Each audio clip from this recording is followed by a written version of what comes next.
for counter engage. Oh!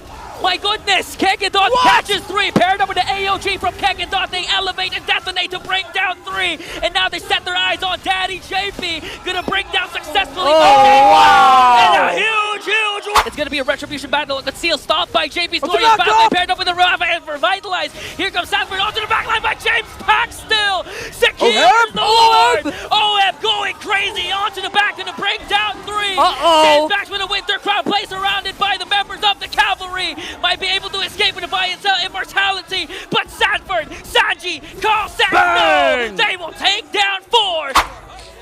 Is it? Lucas. Huh. Okay. Oh yeah, since there is no CC, they go for the Lucas for Sanford instead. Oof, this is gonna hurt. Non-stop. Maybe, just maybe, Bren might be able to eke out the game win.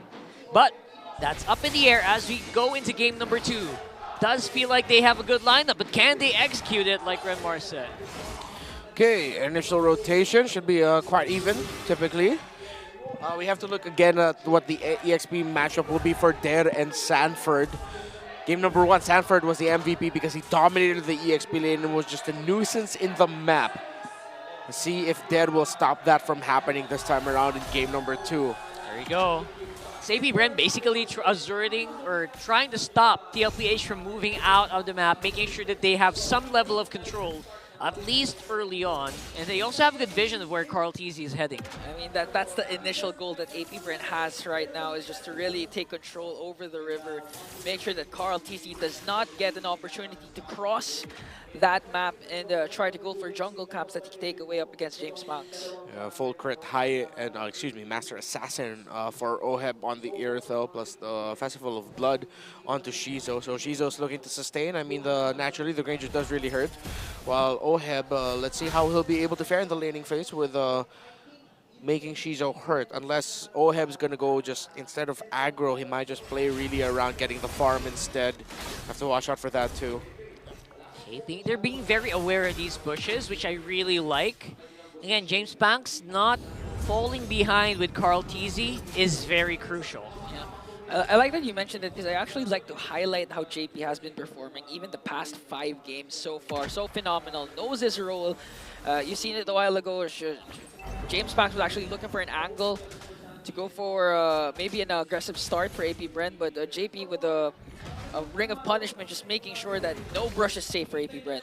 Yeah, very forward. Look at that. JP close by.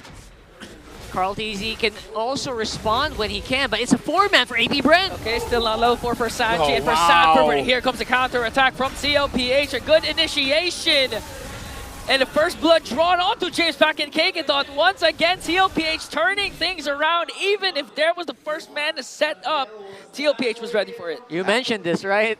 Yeah, the explosiveness that you pointed it out as well. TLPH, perfect entry by Sanford on that. Lucas, Unleash the Beast, Flicker, found Bren in a terrible angle for themselves. Was able to get out of the wall set up by Der, and eventually that wall is what Bren was trapped in. Speaking of trap, Carl T is trying to go for it. Okay, but again, I think Der is pretty good. This is a pretty good spot here. Yeah. But Kekedot doesn't seem to be in a good spot. He doesn't have his revitalize yet. He's forced to back away so far. Sanji and JP making sure that the buffs of Carl TZ are secure. No trades are going to happen for James Banks. In terms of the items, nothing too crazy just yet. Dreadnought armor, though, already rushed by the Lucas of Sanford. So really maximizing the damage output that Der, Shizo, and James Banks can dish out in this portion of the game. Good itemization by Sanford. Yeah, still amazes me how 700 gold can make such a huge difference onto the laning phase, especially for physical-based XP laners. So now, ooh, spicy. But in the likes of Oheb, you know he wants more than just 700 gold. He's not going to settle for that. Oheb's, continuing to just rack up gold in the gold lane, even if Shizu's showing that all the Rhapsody is hurting so far. Later on, TLPH, if they continue to snowball like what Carl TZ is doing up against James Banks, forcing out the AOG coming in from KK for the save, but there's the glorious pathway coming in from JP to bring down James Pax once again. TLPH was always ready for every single thing APBR is doing. There with a beautiful knock-up, plus the ultimate connecting onto Sanji, gonna bring down the mid lane of TLPH. Here comes Sanford, unleash the beast to zone out APBR. Oh! Shizu onto the bottom lane, got solo killed. Oheb brings him down, and now TLPH making sure to zone out the members of APBR as Carl TZ works on the crab up top. Even the cameraman didn't expect that to happen, man. They had full vision.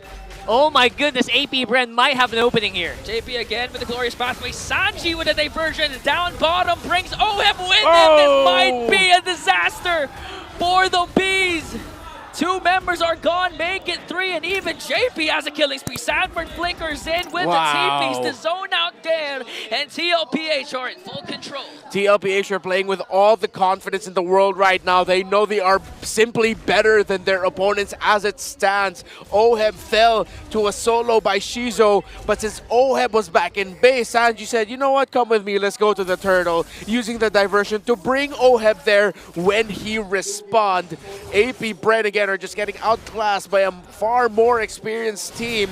You see, Sanji in the mid was waiting for Oheb to arrive. He casted it right on time. The moment Oheb got into the circle, they got teleported. Sanji just showing why he's such a master with this low Yi. The reason why Oheb was able to reach the diversion because he casted the heavy crossbow while Sanji was casting the diversion. That's basically jumped into the hole. He jumped into the hole, yeah. And that can only happen if you have really good communication, right? Pretty amazing that the timing happened that way. It was masterful. Yeah. Wow. Right now, it's just really thinking about the drafts aside. It's TLPH have to acknowledge they're just simply playing better yet again. Their understanding, playing around the low E, how they control the map, finding themselves in the right spots. Carl TZ reading the rotation of James Banks to meet him up top that initially started all of that trouble. TLPH can just, there's nothing else to say. There's nothing to improve. They're doing everything so well. Renmar, I have to ask you a question. Yeah. How are you feeling so far with the high loss? Because of this it's game. better, it's better. They're revitalized on JP. Hey, diversion. Oh, look at that. I don't know, they're not going to commit it. Just trying to bait out some movements, maybe some spells here. But no bait taken by APBR. Yeah, it's high loss is supplemented well. Think of the hands of JP. Again, with the experience that he's showing. We acknowledged his jawhead earlier. We have to acknowledge what JP's been doing in the map as well for this one. Holding the shrubs at the right time, getting the right info for TLPH, stopping what APBR wants to do. It's really good, and there's basically no way for a counter or retribution here. Carl TZ securing yet another turtle here for TLPH. Right after that, even more gold going over to the Cavalry. You know the wall of JP and Sanford is just too much for APBR. I mean, you have Suyo, you have Kekedot with the AOG that can infiltrate the backline, but the moment that Kekedot casts the AOG, for sure he's going to be gone. He's going to be dead because of the burst capabilities of TLPH. So far, it's looking hard for APBR, especially if this diversion manages to find someone. But fortunately for APBR, no one's home. Very nice and very spicy. And you're right, it makes it so hard for Kekedot to actually do anything. Right? Right? Literally anything. He can't cast his AOG, lest it be a defensive AOG. Yeah. And other than that, if he tries to go for an offense, it feels like it's impossible to walk out. Yeah, especially if he's zoned out by JP eventually, the Ring of Punishment is going to accumulate a lot of slow to Kekedot. He might get forced to pop to revitalize on his own. Yep. So right now, APBR, they're trying desperately to look for an angle to catch onto TLPH as Shizu picks up a Malefic Roar. So if the stacks pile up for the Silent Killer and they manage to hold on long enough to activate once again the combination of James Pax and Shizu, they might have a chance. The good thing about the lineup of APBR, again, they have a strong composition for counter engage. Oh! My goodness! Kekedot catches 3, paired up with the AOG from Kekedot. They elevate and detonate to bring down 3. And now they set their eyes on Daddy JP. Gonna bring down successfully. Oh, wow! And a huge wipeout for APBR. Just like against Aurora, it's a Badang Flicker combo. Then it was there. Now, It's still there! He's making it moves. He's making it happen here for AP Bren. Just when they need it the most. We were talking about the possible angles that AP Bren can do to infiltrate TLPH. The answer is simple. Literally flicker forward and go for the setup of 5-man diversion for TLPH, but they were too late. The objective was already secured by AP Bren, and they were able to leave the scene. Man, just like that, like 8 minutes, 9 minutes worth of farming equalized by AP Bren. Beautiful set. Oh my goodness. Again, it's the link up between Der and Chove Skirt. It's the exact same pairing, the exact same combo. Vixana and the Badang together. But TLPH, since they had the lead, all of that just led to an even ball game. Can AP Bren control the side lane minion waves well alongside the Lord pushing in mid? Okay, JP can make a sandwich play alongside the diversion, but they're not going to use the diversion instead. They want to burst down the Lord right away. JP, beautiful cast of the glorious pathway to zone out AP Bren as TLPH makes quick work of the level 1 Lord. Ooh, that glorious pathway slow, really slowing down AP Bren so much that they were not even able to push out the tower. And now the top lane and the bottom lane minion waves are also going to get taken care of. After that clash, I'm curious to know how much stacks Shizu already has. Because so far, I've been seeing him almost spamming the Rhapsody, the Death Sonata. So right now, the lead has actually shifted to the side of AP Bren. How big was the deficit that TLPH created before that clash? It was like a 4K, 5K. Yeah. Erased instantly. Sheesh. Look at the items. Shizu. Shizu, yeah, he has 4. It's 3 core ones. Oh, spotted. Beautiful, beautiful cast of that's another for Oh, Shizu. Now Kegadon onto the back line with the AOG. James back gonna pick up Carl Teasy and now conceal for AP Bren because they want to go for more. They want to fight it out. Sanford working on Chop Skirt. A beautiful setup from Kegadon to work on JP as he pops as a revitalize. Only the young goat was expended in that clash. Big problem was the damagers were engaged here with Luca, so we weren't able to get anything else. But AP Bren showing their fangs here in this game. Yeah, and now they look so comfortable after playing defensive for such a long time. Finally, they pulled the trigger once that Badang was able to get that set.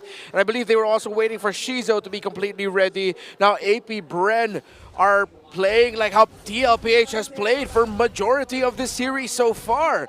Again, going back to why AP Bren has been hyped up, why we were impressed by their win against Aurora, we're seeing it in action again against TLPH. Can they force another game number 3? This Badang has 15 stacks on the Thunderbelt. Not that high just yet, but it could be getting higher now that he's caught up with the items. Oracle on the way to a Dominance Ice.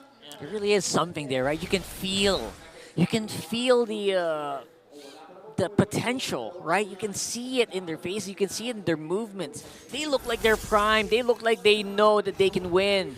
They are not feeling like rookies at this point. I forgot who said it yesterday, but they said that AP Bren actually loves pressure. Whenever their backs are against the wall, they perform better, and so far they're showing it.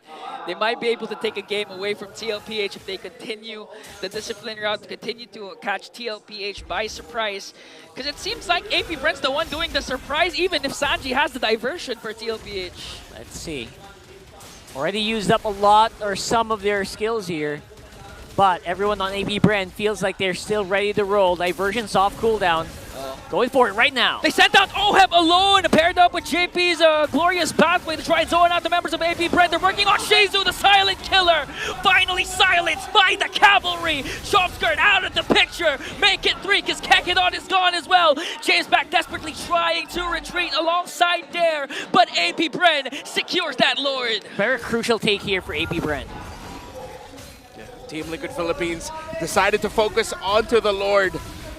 AP Bren decided to focus on the Lord as TLPH will just burn right through it. This is why TL wanted to go for the heroes instead, wanted to go for the kills, because they know even if AP Bren would get that Lord, they will not be able to push with it. Now it's Team Liquid doing the pushing, but they have to manage the minion waves in the side lanes.